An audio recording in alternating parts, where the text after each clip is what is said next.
and what we can do. And we heard some wonderful speakers.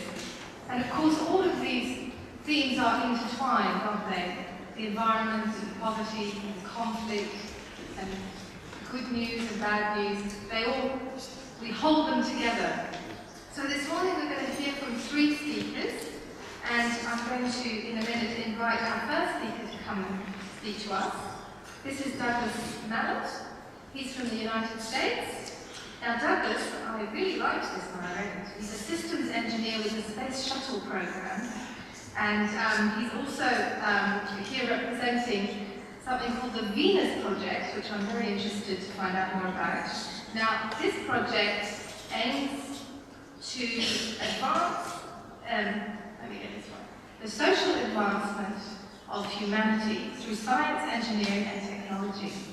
And Douglas is also a space advocacy speaker and author, and he's just written a book, is that right? You've just written a wonderful book, it sounds really fascinating, called Turning Point: How Space Exploration and Development Will Determine the Rise and Fall of Humanity. Sorry? Oh, the rise or fall. Yes, thank you very much. That's what's so wonderful about being at the news for you, that you get a lot of support. So I'm going to invite Douglas to now come up and speak and share with us.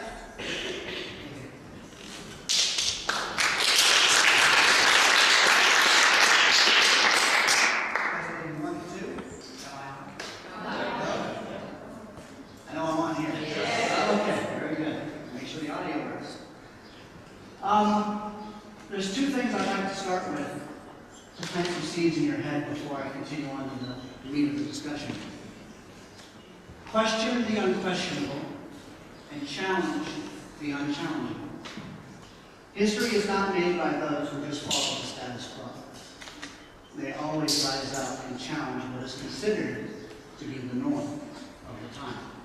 And that is always not easy.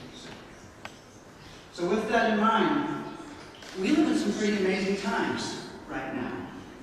But a lot of people don't understand that because you're in it. It's hard to step back and think about the era that you're living in while you're in it. So what I'd like to do, thankfully to the fantastic tour I had yesterday evening about the history of this house and its meaning, I want you to transport yourself back to 1902 in this house.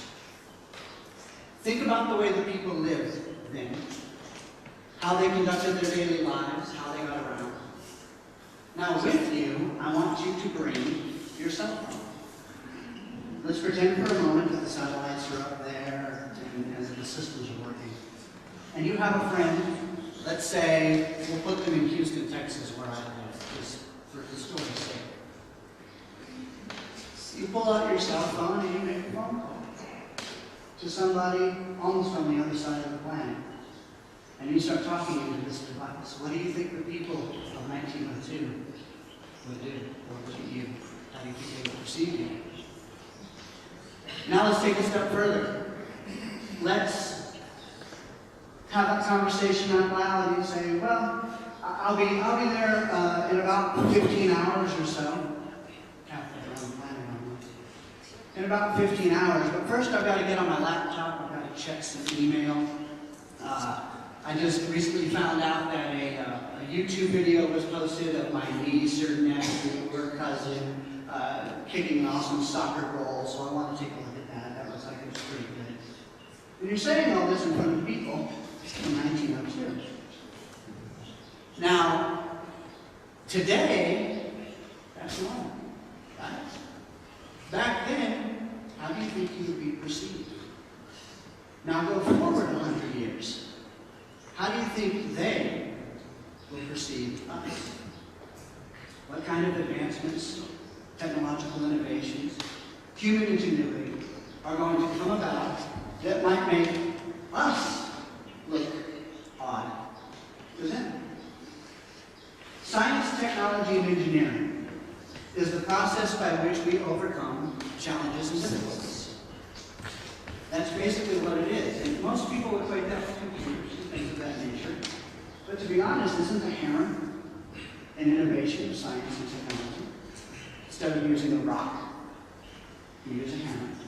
You invent something that's more efficient, sustainable, better for the time. Sustainability, of course, is the key focus of the conference this right now. There's another word that goes with sustainability that should be considered, and that is abundance. If you do not have abundance, you have deficiencies. You have holes in your systems.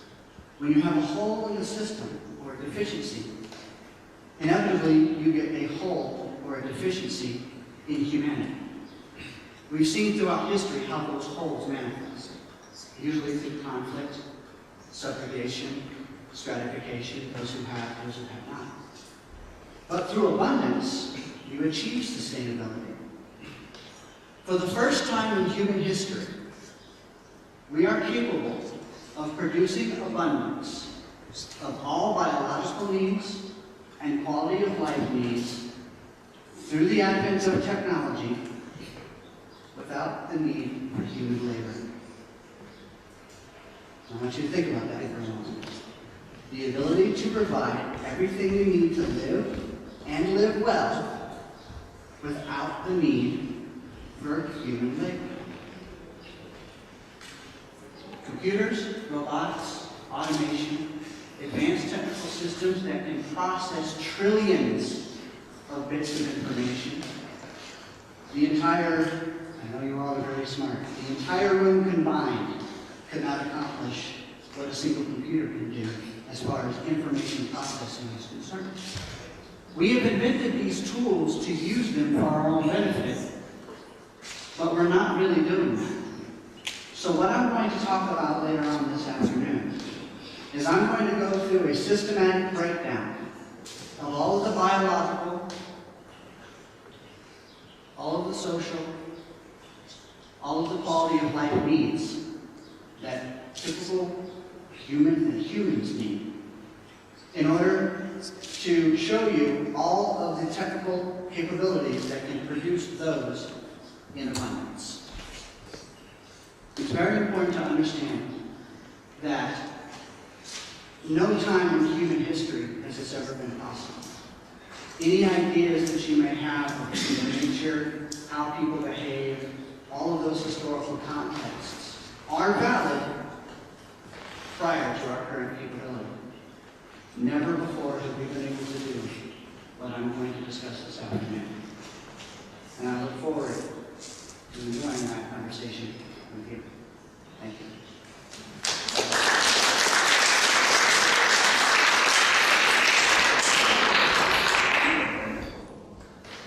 I think you'll find many people in your workshop this afternoon, Douglas.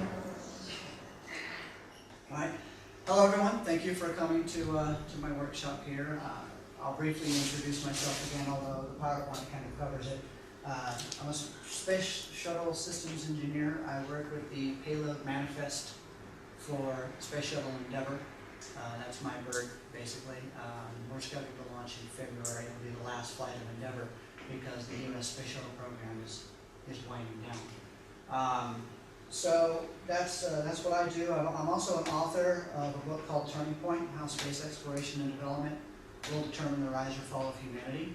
In case anyone's interested, I brought some with me. They're in the back, and it's $20 American. So I don't really care what the conversion rate is. I'll just take 20 or 15. I don't care about that. But if anybody wants to read about space exploration and development and understand the take on what it has meant to humanity up to this point, what it means to us in the future, the technologies that it has developed, and a lot of those technologies I'm going to end up talking about here. Because that's where you get the sustainability and the abundance, is from the technological applications that we've invented over the course of at least the last 30 to 40 years. We've really made abundance possible. Any time before that, it hasn't been possible. And I just realized I'm not using the microphone. Any time before that, it hasn't been possible. So, let's start off. Basic necessities of life, biological. Who here can just shout out or raise a hand or whatever Give me a typical biological need. Water. Water, Oxygen. air, oxygen, yes. Food. Okay, food, Sleep. sleep. Energy.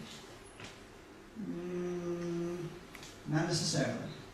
I'll explain why in a bit. Biological need. Now, if you're talking about energy as in biological, that's what the food provides, the food and the water, correct? So that's how you can look at it that way. Sunshine. Yeah, it helps with the melatonin in the skin and everything of that nature as well. It also helps with mental perception and attitude, and sunlight exposure. All right, so we got air, food, water, sleep, medical care. All right, you got to be able to take care of yourself if you get broken. I consider that a biological necessity in order to maintain your life. So there's basically the strong 5 examples of biological necessities. So now what about quality of life necessities? Things that take you above and beyond just living. The biological needs keep the human being, the creature, alive. What about quality of life? Who can name off some of those? Clothes. Shelter, clothes, okay. What else? Transportation, Education. education. Internet. I can go to your energy. Now is where the energy comes into play. We're talking about the electricity, the power, what drives the comforts that we have, the AC, the heating, things of that nature. So we got shelter was covered, clothing, education, energy, transportation, communication. Pretty big, especially in today's world. We've learned that it's because of global communication that we have become a more interconnected and knowledgeable world. No longer are events isolated to small regions and you find out about it 2 months later via telegraph or something like that. It is now call up your phone and you know what's going on in the world in an instant. Or just hop online. So what about necessities for a sound mind and social state? What kind of things do you think would apply in this category? Security. Okay. Social freedom. Hmm? Social freedom. Social freedom, music, Motivation. motivation. Okay. All right. Purpose. What do you want to be when you grow up? What do you really want to do? Not what you have to do to pay the bills, because what you really want to do might not pay enough. That happens a lot in the arts. People just can't afford to do what they want to do for a living because it's not going to give them a high quality of life. So they settle for something else and they do their art as a hobby. But what would motivate them the most is their passion, is their art. For me, I'm a science technical geek. So that's my thing. That's what motivates me. I love space exploration. I love starships. I love satellites. I love studying Mars geography and thinking about lunar bases. And so that's what motivates me. Recreation, community, family, friends, colleagues. And with recreation, I guess I could put the arts and things of that nature, but that would also go into the purpose. So they can blend together. These kinds of things, this slide, a lot of these can interconnect. So now we're going to talk about abundance. And we're going to get back to that list here in a second, but we're going to detail that a little bit more. By far, the most important word with respect to mankind's ability to live peacefully on this earth is the word abundance. Abundance has been possible in small pockets. An island nation, if it has enough natural resources and a small population, can live in relative abundance to its condition. But I'm not talking about isolated pockets. We're talking about the world here at this conference. So, can we provide abundance of those needs